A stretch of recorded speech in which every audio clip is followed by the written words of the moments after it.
দেশের আমদানি রফতানি বাণিজ্য ও সার্বিক অর্থনৈতিক কর্মকাণ্ড নিয়ে আলোচনার জন্য আমাদের সঙ্গে ভার্চুয়ালি যুক্ত হয়েছেন Bangladesh textile mills association BTM এর সাবেক পরিচালক ও সংগঠনটির পাওয়ার অ্যান্ড এনার্জি কমিটির চেয়ারম্যান প্রকৌশলী রাজীব হায়দার।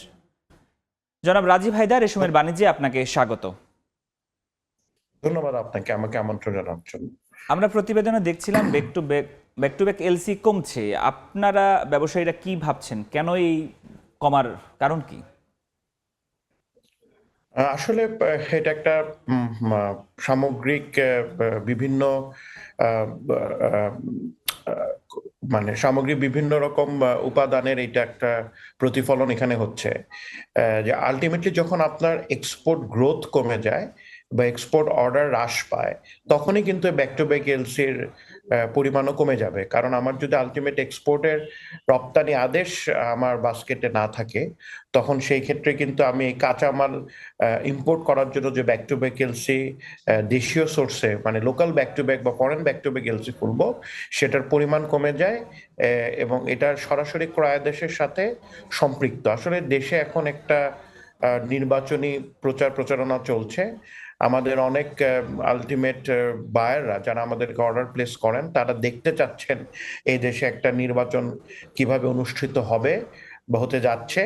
অনেকটা এটাও একটা বড় ফ্যাক্টর হিসেবে কাজ করছে, যা হয়তো নির্বাচনের পরে একটি রাজনৈতিক সরকার প্রতিষ্ঠা হবার পরে ওরা আবার ক্রয়াদেশ নিয়ে ফিরে আসবে।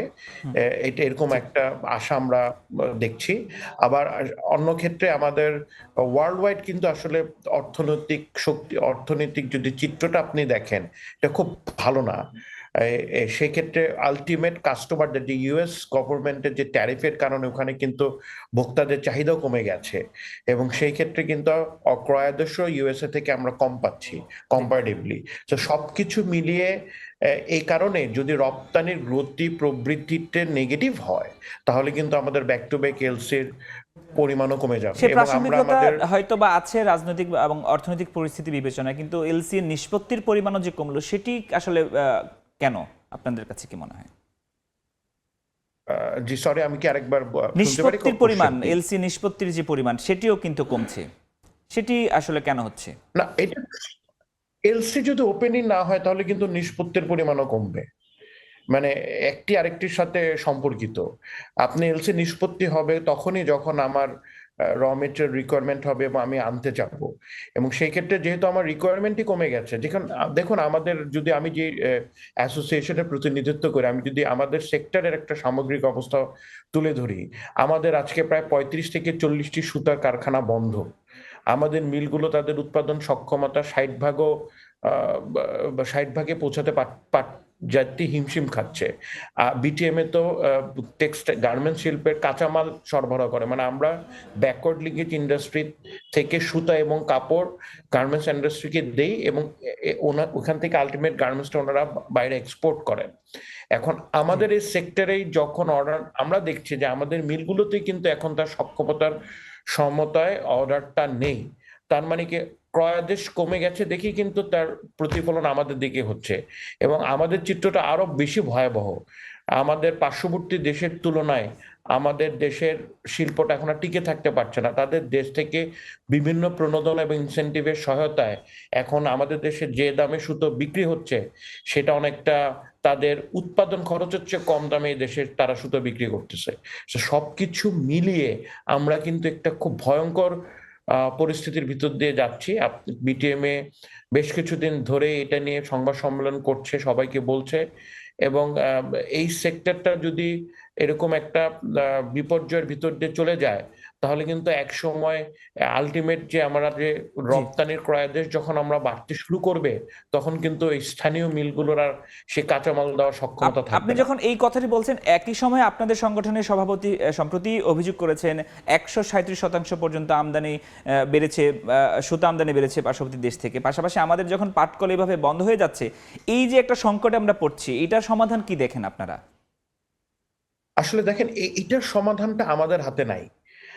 এইটার সমাধানটা আমরা খুব আম, পরিষ্কারভাবে ডিটেইলে এবং আমরা খুব কনস্ট্রাকটিভ ওয়েতে সরকারের কাছে কিন্তু আমরা এই সমস্যার কারণগুলো চিহ্নিত করতে পেরেছি যে কেন আমাদের এই সমস্যা আমরা পড়ছি।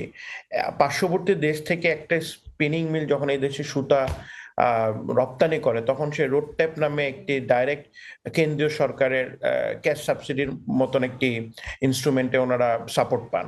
তারপর ওদের বিভিন্ন প্রাদেশিক সরকার বিভিন্ন প্রদেশে বিভিন্ন রকম পলিসি সাপোর্ট দেয়, যেমন ইন্টারেস্ট সাবসিডি, ক্যাপিটাল ইনভেস্টমেন্টের উপর সাবসিডি, ওদের যদি জমি জমা কিনতে গেলে তাদের রেজিস্ট্রেশন খরচ এবং খরচের উপর সাবসিডি, গ্রিন ফ্যাক্টরি করলে সেখানকার ইউটিলিটির উপরে সাবসিডি, এরকম বহুবিধ সাবসিডির সাপোর্ট তারা পায়, যার কারণে তারা পার কেজি সুতাতে আমাদের থেকে প্রায় 40-50 সেন্টের একটি বেনিফিট পার কেজিতে পেয়ে যায়। এখন এই সাপোর্ট আমি কিন্তু কখনোই আমার এই সমান্তরালে যদি আমার দেশে আপনি দেখেন ব্যাকওয়ার্ড লিঙ্কেজের কোনো ইন্ডাস্ট্রি কোনো সাপোর্ট পায় না, তার উপরে 5% যে ক্যাশ ইনসেন্টটা আমাদের গার্মেন্টস ম্যানুফ্যাকচারাররা পেতেন দেশীয় কাঁচামাল ইউজ করলে, সেটা ইনসেন্টিভটা কমিয়ে 5 থেকে এখন 1.4 বা 5 নিয়ে আসা হয়েছে 1.5%-এ। তো উনিও কিন্তু এখন আর দেশীয় সোর্স থেকে এই জিনিসগুলো আহরণ করার জন্য মোটিভেটেড হচ্ছেন না। আলটিমেট বায়ার দেখিয়ে দিচ্ছে যে তুমি দেশীয় এই মিলের থেকে সুতা না নিয়ে পার্শ্ববর্তী দেশের ওই মিল থেকে সুতা নাও যেখানে তোমার কস্টটা কম।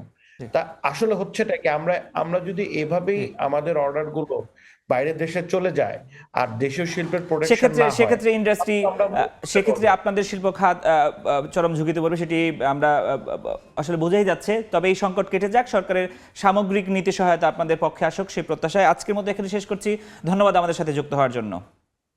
ধন্যবাদ আপনাকে আমাকে বলার জন্য। ধন্যবাদ। দর্শক, দেশের ব্যাক টু ব্যাক এলসি এবং সুতা আমদানি নিয়ে নানা আলোচনার জন্য আমাদের সাথে যুক্ত হয়েছিলেন রাজীব হায়দার।